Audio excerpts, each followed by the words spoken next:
YouTube. Og i dag Welcome til Hunger Games episode 2. Ja. Ja. Vi har lige lavet en episode 2, men den fuckede op. Ja, rent ud se. Ja. Rent ud, eller hvad fanden man nu siger. Ej, vi plejer ikke bande, vi bander ikke. Nej. Det gør vi ikke. Glem det til.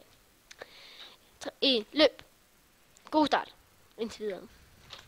Oh, diamond! Diamond in the sky. Oh my diamond! god. Løb. Lukas, jeg har alle mulige... Den Ja. vej. God start. God start. Rary. Nå, men... Har vi noget at sige? Hvad? Har vi noget at sige? Ej, jeg er glemt at sætte timer på. Nå, husk, I glemte... Ej, okay. Jeg har glemt at sætte timer på. Hvor er du, Mathias? Jeg er lige for elevator. Nå, der. Okay, her. Hvad vil have, Ebba? Nej, jeg har en kiste. Chest. Ja. Altså, det kan godt ske, at vi snakker lidt dansk, lidt engelsk. Jeg har en stenøks. Jeg har en til stenøks. Vil du have den? Ja. 10 kroner. Ej, okay, nej, det er mit. Sådan. Så kan du få den her. Den er mere for dyrbar. Her. Okay. Jeg fik ikke engang stenøksen. Nej. Ja. Kom. Så, jævner. Ja. Ja. Ja, ja. Hold op, den var god. Nej. Alright. Nej. Der er Mathias hurtigt. Han er stensvær. Kill them. What? Det lægger. Ja, det lægger. Oh my god. Jeg kan ikke. Pas på, jeg har ikke en... Sådan, Mathias. Oh my god, jeg har ikke en skid. Den må du få, den må jeg få. Jeg skal have meget, Lukas. Jeg dræbte ham. Ja, slap af. Sådan der. No. Come on. God start, Leif. God start. Jeg tror kun, vi kommer til at lave en eller to videoer lige nu her i dag. Du missede en chest. Ja, det ved jeg. Jeg tager den. Lukas, her. Og der. Herind. Man skal altid... Ind i husene, mand. Kan vi ikke bare vente her? Amen. Men, ja, som vi Skriv sagde... i kommentaren, hvis der er noget. Jo, ja, kommentaren. Om, Er noget, vi ser. ja, eller noget, vi hører, eller bare noget, Ja, et eller andet. som vi ikke skal selv til at finde på en samtale, og vi skal... Men det er faktisk det, vi gør. Ja, det er jo det, vi gør. Sådan. Det. Og jeg siger igen, tjek lige RAS 563 og Speed Gamer. Vi Speed Gamer. og selvfølgelig IQ Miller. Ja, det tror jeg, de fleste har set. Ja, han er ret kendt. Og undskyld, hvis man ikke kan høre mig så godt som Lukas. Det er fordi, han har lige fået en mikro, eller sådan en, hvad kan man sige? Ej, du har det, hvad det hedder.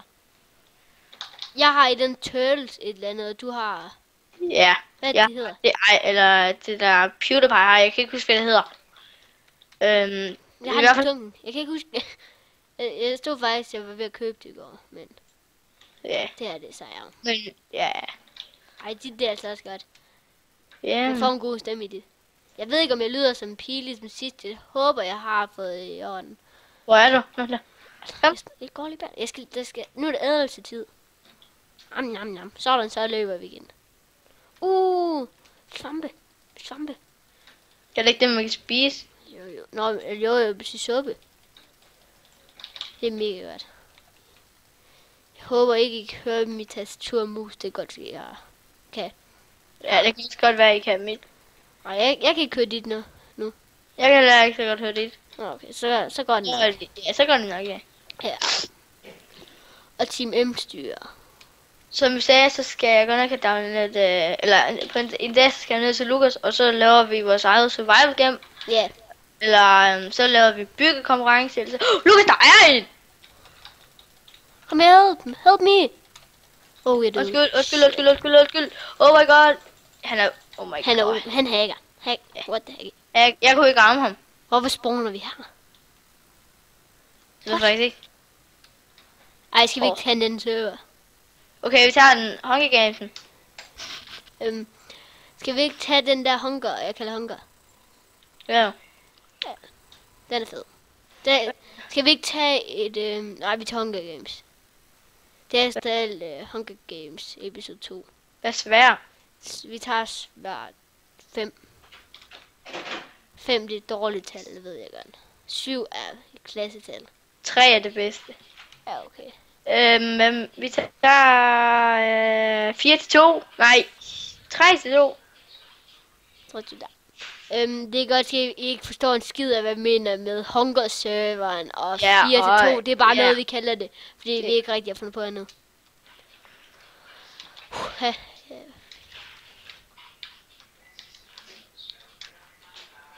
Ja. Har vi noget at snakke om? Så Nej. det er derfor, jeg godt stiller sådan nogle svar. Ja, og jeg håber virkelig... Ej, det siger vi til sidst. Det siger vi til sidst. Derfor, Ja, vi glemmer det. Vi Og jeg har selvfølgelig ikke fået andet skin endnu. Jeg tager det op. Kan man høre det der i baggrunden? Ja. Therefore, we don't talk about it. We have booed all night long. Ej, men siger det op til nana. Oh my god. Min hænder er så lidt knæk. Okay, det her det er vist vores sidste game. Ja. I dag.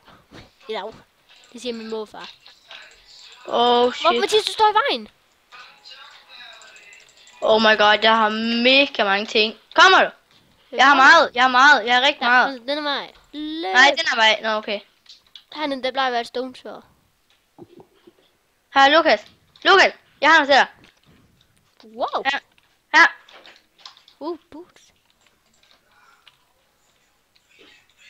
Er det ikke han? Nej, jeg kommer til at gå en forkert vej. Ej, vi skulle skynde os hen til dobbelttestene. Nå ja. Oh my god. Mathias, pas på, Ja. pas på, der er en. Lukas! Kill him. Kom så, come on. Vi har ham. Kill him. Ja, Lukas, jeg har noget bedre til dig. Der. Tak. Hvad mere? Jeg ved ikke, om I, Jeg får en boo! jeg ved ikke, om I hører mig drikke vejret. Det kan man ikke. Godt. Det ved du ikke, når vi har det er mig, der er optaget. Og jeg ved ikke, om det er noget med det at gøre. Wow. Det er dårligt. Har du boo? Det her, det var trods alt vores første... Gylden æble! Jeg har en charme. Jeg skal over opgradere mit... Lukas, Daniel! What? Lukas, Daniel! Kan man ikke sådan der? Ja. Væk med den der. Jeg har lige fået labis. Det er, Nej. det er der bare. Ja. Op til campingvognen, som jeg kalder Nej, det. jeg skal lige ved det. Det er faktisk... Altså, vi er for gode starter for tiden. Ja. Ej, den her, det er jo ikke lige verdens bedste. Prøv at se, Lukas, hvad jeg har. Nej, det mener du ikke. Golden Apple. Nej. Stone Sword. Hvorfor opgraderede jeg ikke det i stedet for? Nej. Han gør i to. Undskyld. Hvad sker der? Det larmer sgu da. Ja. Sådan noget skal man have forberedt. Men det skal jeg altså. Det behøver jeg ikke ret sådan noget at sige. Det skal man bare i orden. Skal du have den her, Mathias? Nej, Mathias, den her. Det er lige noget for dig. Hvad vil du så have? Ikke noget. Jo, her. Gør det heroppe. Her. Ja. Come on. Jeg har et kædelt. Her. Der er kun 8 player igen. Var det dig, jeg fik det kill? Ja. Her. Jeg skal ikke have noget. Jeg har det. Den vil jeg ikke have. Kom. Okay. Det er for noob-agtigt.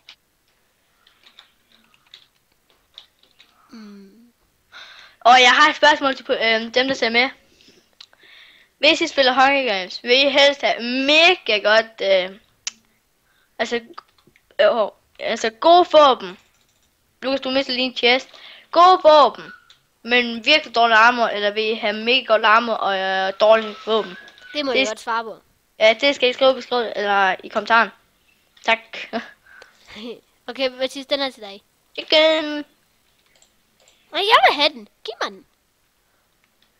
Spyt den ud. Nej, ikke den. Jeg vil have den opgradering ting.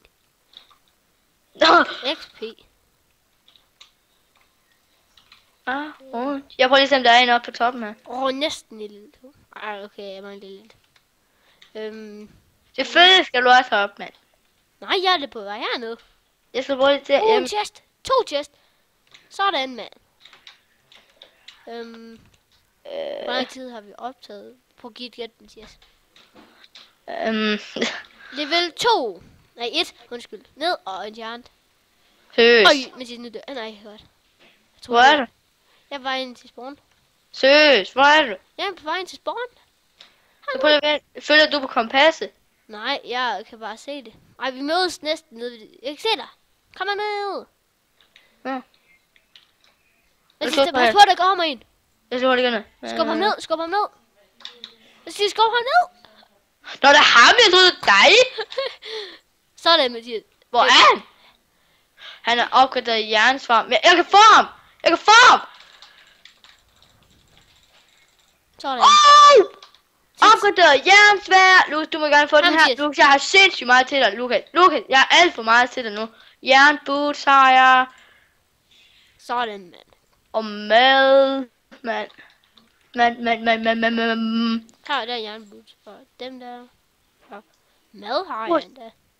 Stop nu. Vi skal lige have alt det her. Ej, hvad er det for et svært, du har? Ja, det er et opgraderet jernsvær. Jeg skal op og opgradere min stenvær. Mathias, har du en charmet bue? Jeg har 4 fortrydningsflasker. Okay. Så kan du opgradere nu. Opgradere dit armor. 2. Så opgradere. Mathias, der kommer en. Ham her tager vi. Hvor er du nu hen? Ham der over ved... Sådan, næsten... Ja, Nej, nem, nej, lige meget. Jeg tager lige ham her. Hvor er du? Nå, er du hjemme spawn? Ham har en hjælp. Hvor er du? Nå, det ved jeg ikke. Der står en oppe i et træ. Sådan, jeg fik lige min diamond. Jeg er også lidt fed. Ned stjernen. Fik du den? Ja, det gør jeg. Kom hen, Mathias, prøv at komme. Hvor er du? Nå ja. Så nu kommer jeg lige til 14. Her, Mathias, prøv at kigge. Her. Bare gå hen derhen af. Bare gå lige Der står derhen. en oppe i et eller andet træ. Gå lige derhen. Der er mega mange ting. Hvor? Prøv at komme med mig. Du går med, fordi der er sten. Ja. Jeg har set så Jeg meget. er i level 13. Hvordan fandt det? Nej, jeg er næsten level 12. Prøv at se her. Alt det der. Bare tag løs. Alt Jeg det, skal- jeg skal have, det ligger her. Jeg skal også i level. Jeg har en diamond. Wow, jeg tror vi vinder. Hvem skal vi ikke bare kæmpe uden alt det der armor, når vi kæmpe når vi kan have alt det armor på, hvis vi kommer Jeg er væk jo med. træn. Lukas, vent nu. Jeg skal opgradere det der. Jeg skal godt nok også opgradere nu. Har du en chestplate? Ja. Må jeg få en god en? Fordi jeg har ikke rigtig. Det er det mig. Nu kan vi til at bruge. Jeg har mega mange pile. Jeg har 11. Hvad er Kul, bedst? jeg har Hvad er bedst fire- af dem her? Det jeg må har I godt fire- skrive i... Lukas, jeg har 44. Hold da. Det her må I godt skrive i beskrivelsen. Hvad finder jeg bedst af dem her? Fordi det ved jeg ikke. Hvad for nu? Det er bare lige noget, jeg har. Dem her, de her to. Jeg er sat på det, dem her. Ja, jeg skal lige hurtigt smide noget væk, Lukas. Ja, bare på din en random kiste. Ja. Du så får lige være på mig. Opgradering potion igen, mand. Ædelsøgermester. Jeg råber, hvis der kommer en. Ja. Altså, noget seriøst råber. Hvor lang tid har vi optaget, Mathias? Jeg gætter på 10 minutter. Jeg ved det ikke. Nå ja, vi har også spillet ind på den anden server. Ja. Der er 5 player igen. Det her bliver en lang video. Skal vi ikke bare løbe på eventyr? Den er vej. Jeg skal æde. Else. Gør mester. Lukas, hvor er du nu? Godt, vent nu. Jeg går ind i det hus. Lukas! Hvad fejl er der lige? Vi skal finde en eller anden. På 2 sekunder. Kan vi hugge der? Nej. På 2 sekunder. Jeg skal faktisk på toilet. Kan du passe på mig, Mathias? Nej. Jo, du har et jernsår. Ja. Kom. Jeg skal skide.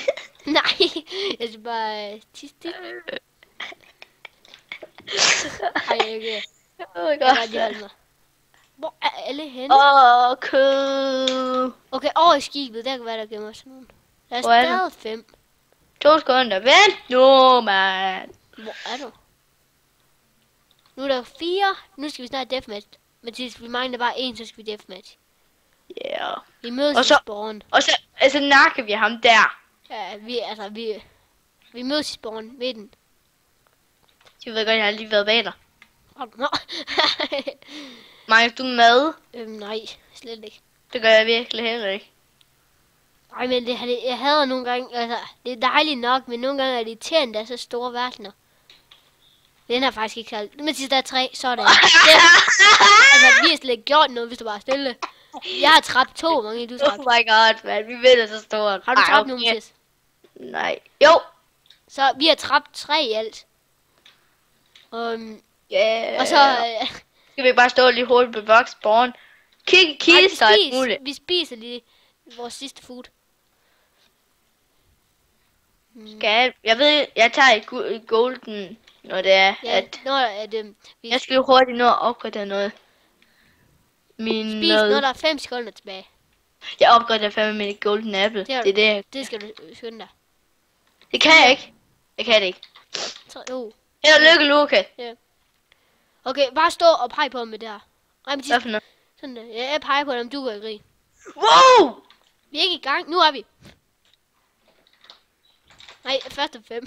Nå. Er du klar? Kom on. Hjælp. Foran. Der. Kom on. Kom on. Sådan. Ja, okay, Vi smider Lukas. alt tøjet. Kom foran. Alt tøjet. Hvad gør vi? Alt tøjet væk. Og så slår vi bare med et træøks. Træk. Ja. Det er i orden. Er du klar? Okay, er du klar? Ja. 3, 2. 2, 1. et. Fight! Jeg kan ikke se dig. Oh my god, oh my god, oh my god. Oh. Oh!